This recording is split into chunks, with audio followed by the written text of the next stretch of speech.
This woman gets a facial, but ends up almost losing her life. So let's get right into it. I went for a facial to relax, but left fearing for my life. When Gillian Murray went for a facial, she expected to leave feeling relaxed and pampered. But the mom left in a panic and thanks her beautician for saving her life.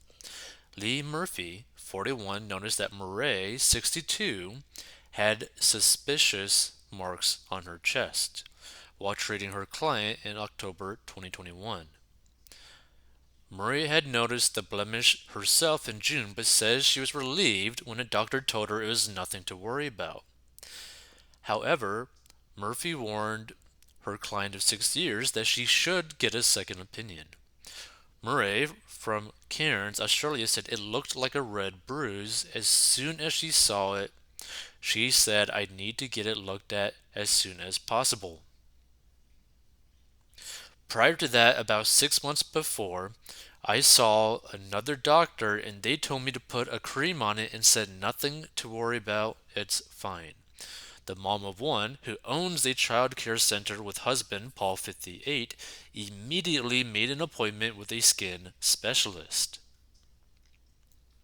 After doctors took a biopsy, which tests for cancerous cells, Murray was stunned to be given a devastating diagnosis. Murray had stage 2 melanoma above her right breast and basal cell carcinoma, BCC, on her nose. So, in two major locations. While BCCs are typically slow growing and almost never spread to other parts of the body, melanoma is the most deadly form of skin cancer. Both forms are almost always the result of sun exposure, and Australia has the highest rates of skin cancer globally. Melanoma can present as a asymmetrical mole, have a ragged border, mixture of colors, and is usually larger than a quarter inch. Meanwhile, a BCC usually looks like a slightly transparent, shiny pink or pearl white bump on the skin, and it may become crusty or bleed. Murray said I went to a skin cancer doctor and he didn't hesitate to take a biopsy. I found out it was cancerous 4 days later and they didn't muck around. I had two major operations in less than 3 weeks. When I found it was cancerous, I was a mess, shaking, I couldn't comprehend. I thought my life was over, thought it would be in the blood system. I didn't know the extent of how horrific it was. It was really bad. If it gets in your bloodstream, it's bad. Murray had an operation in November but had to go under the knife again in December to prevent the cancer spreading into her lymph nodes. Doctors had to go 1.5 inches deep to remove the cancer. Julian said, I was in overnight for the first one, but they didn't get all the melanoma, so we had to wait 2 weeks, then they had to go in deeper. I was in ridiculous pain. I was cut very, very deep, and I still don't have feeling in my right breast or chest. I was just outside of the margin of the cancer spreading, so they didn't have to take my lymph nodes out, and I have to be checked out every 3 months. Wow, they really dug in there too. That's horrible. I mean, it's good that they were able to get it out, but, it's horrible. Julian says she looked disgusting after her surgeries, but I'm healing now, and my doctor can't believe how well I'm healing because I'm using vitamin B, she said. My face is good, but makeup covers it. My chest is pretty bad. I'm still scarred, and I will be forever. Murray praises Murphy for saving her life, and the pair have formed a friendship as the beautician has supported her throughout her recovery. She said it's amazing for a beautician to find it when a doctor missed it first. She's worth her weight in gold. She's a bloody ace.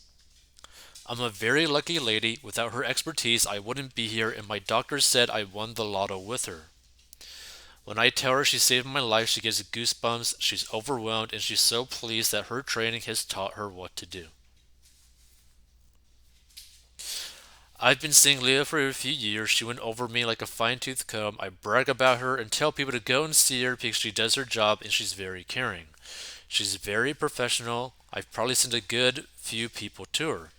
My family are so grateful for Leah. Murphy, who is helping to improve Murray's scarring, said, I'm so happy I was able to help my friend, as the oncologist advised that if it was left any longer, it would have gone into her lymph nodes. I use an ASAP skincare in my salon and a Super B serum that's been amazing on Julian's scars, and in April I will start to do some radiofrequency micro needling treatments. So here's the thing, right?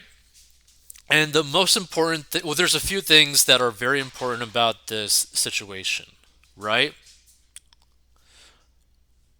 Always be aware of your body in the sense that, like, do annual checkups. Like, just do like an annual general checkup on your health, right? Because that could save your life and that could also save you a lot of medical cost as well in the long term. Because the cheapest way and the best way to live your life is through prevention, not dealing with the aftermath. And here's another thing, too, always get a second opinion. Whenever you end up getting like some sort of diagnosis from a doctor, always get a second opinion. And the reason why you want to do that is because a lot of the times, and a lot of people don't want to hear this, but a lot of the times, doctors will end up making mistakes. So here is a personal example that you could understand this sort of line of thinking.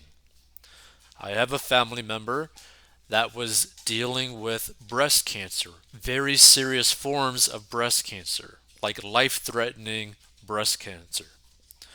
They were dealing with it for a very long time. They ended up getting leukemia. They got rid of the leukemia and the breast cancer. Then they were diagnosed after that. So, like, oh, now you got cancer in the brain, right? Because they ended up going to a new doctor. That doctor ended up doing like a diagnosis of her and gave her, oh, like it spread to your brain. So basically, you only got like maybe a year left to live.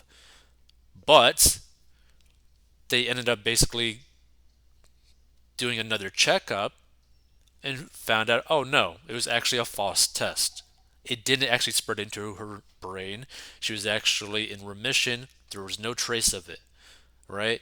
And she was about to basically get pumped with massive, massive, life threatening chemo into the brain just because a doctor misdiagnosed her, right?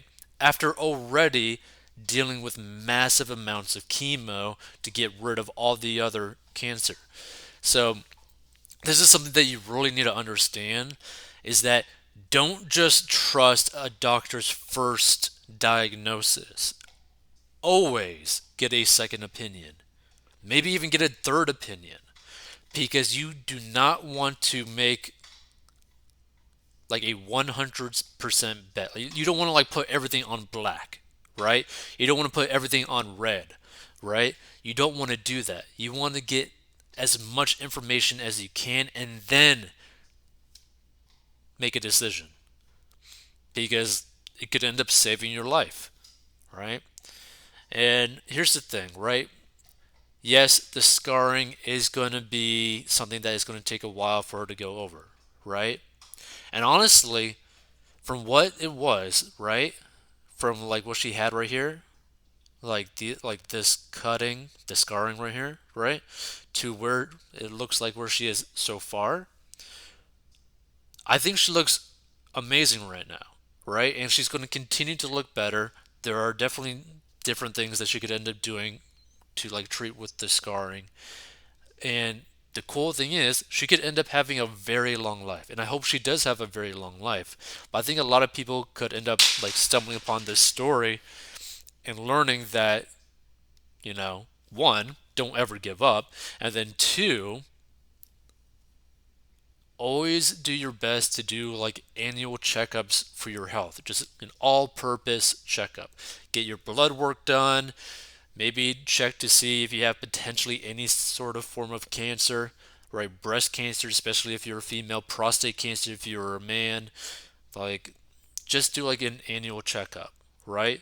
At least once a year, okay? Just go to the doctor at least once a year Maybe get two doctors' opinions because, again, you want a second opinion. Do your best to stay healthy as possible. Make sure you take vitamins. Make sure you eat mostly clean, and you'll end up living a pretty good life, right? A little bit healthier life. And you keep your health costs down by a lot. If you want to learn how to get out of debt and manage your money, go to 4newbucks.com.